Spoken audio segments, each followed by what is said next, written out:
नाज़रीन, ज़ाहिद गिशकोरी का आपको सलाम पहुँचे। आज यहाँ पाकिस्तान इस्लामाबाद में एक सिग्निफिकेंट डेवलपमेंट हुई है। अदलिया की जो रीसेंट हिस्ट्री है, इसमें पहली बार ऐसा हुआ है कि retired justice supreme court of Pakistan के उनके खिलाफ एक रूलिंग आई है। सुप्रीम जुडिशल काउंसिल की सिफारिशात आई हैं, जिसमें रिसेंटली आपको पता ही है कि रूल तब्दील हुए थे।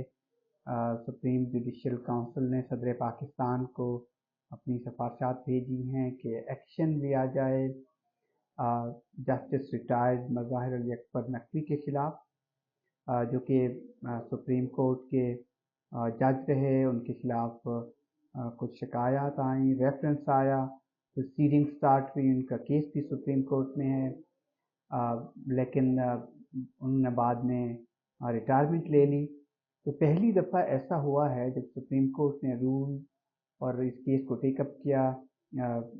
वफाकी हुकूमत ने एक नज़रसानी अपील की थी। इससे पहले ऐसा बहुत देखने को नहीं मिला था कि कोई भी सुप्रीम कोर्ट का जज या आला अदलिया का जज उनके खिलाफ जब रिटायरमेंट वो ले लेते हैं, कोई प्रोसीडिंग हुई हो या एक्शन की सिफारिश की गई हो, अगर सदर पाकिस्तान इसको देखते हैं केस को, अब आया कि वो जज अपने नाम के साथ नहीं लगा सकेंगे। उनको पर्क्स एंड प्रिविलेजेस जो रिटायरमेंट के बाद होते हैं सुप्रीम कोर्ट के रिटायर्ड जज को, या वो मिलेंगे कि नहीं। ये एक बड़ा इंटरेस्टिंग केस है। ओवरऑल अगर देखा जाए, उन पर कई इल्ज़ामात उठाए गए थे जो उन्होंने वजाहत पेश की थी सुप्रीम जुडिशल काउंसिल को। पाकिस्तान के टॉप चोटी के वकील भी हायर किए थे, जैसे मखदूम अली खान और दूसरे जो उनका केस कॉन्टेस्ट कर रहे थे। ये देखना होगा क्योंकि जो प्लॉट्स और एलिगेशंस और तमाम जो आए थे जस्टिस रिटायर्ड मज़ाहिर अली अकबर नकवी के खिलाफ, उनमें कुछ इंटरेस्टिंग चीज़ें हैं जो पहली दफ़ा मैं आपके सामने रखना चाह रहा हूँ, जो मैंने हासिल की हैं।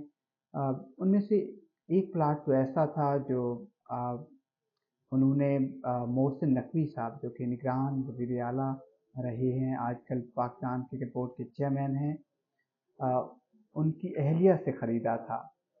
तो जो कि एफपीआर में डिक्लेयर भी था। बहुत सी चीज़ें उनकी जो उन्होंने शो की डिक्लेयर थी, लेकिन उन पर जो इल्ज़ामात थे वो उन्होंने वजाहत पेश की। सुप्रीम कोर्ट में भी वो अपना केस लेके गए थे। ये आया कि स्ट्राइकिंग सिमिलरिटी थी इस केस में या नहीं, जिस तरीके से सिटिंग चीफ जस्टिस काजी फैज़ ईसा के खिलाफ एक रेफरेंस आया था, वो बड़ी फाइट करते रहे थे और बिलाखिर वो आज सुप्रीम कोर्ट के चीफ जस्टिस हैं।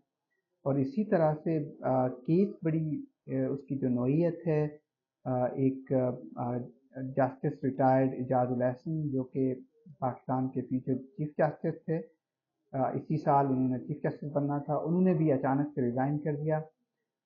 कुछ इतलात ये थी कि उनके खिलाफ कुछ कंप्लेंट्स आ रही थी या केस फाइल होने वाला था, रेफरेंस फाइल होने वाला था, इसलिए उन्होंने रिज़ाइन किया है। तो ये एक बड़ी इंटरेस्टिंग डेवलपमेंट है। आया कि सुप्रीम कोर्ट के रूल में तब्दीली के बाद क्या ऐसी कोई शिकायत किसी भी रिटायर्ड जज या चीफ जस्टिस रिटायर्ड के खिलाफ आए, क्या उनके खिलाफ भी इस तरह की प्रोसीडिंग्स हो सकती हैं? सुप्रीम जुडिशल काउंसिल उनको भी वो कर सकता है प्रोसीडिंग उनके खिलाफ। ये देखना होगा क्या जस्टिस रिटायर्ड इजाज़ुल एहसन के खिलाफ भी हो सकता है इस तरह के एक्शन, अगर कोई कंप्लेन उनके खिलाफ थी।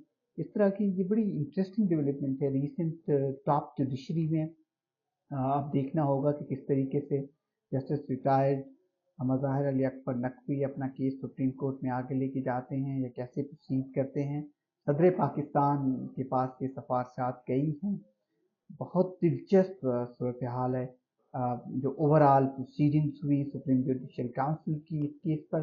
तो ये रीसेंट हिस्ट्री में देखा गया है कि दो सुप्रीम कोर्ट के जजेस, इनमें से एक फ्यूचर चीफ जस्टिस, उन्होंने अचानक से रिज़ाइन कर दिया था।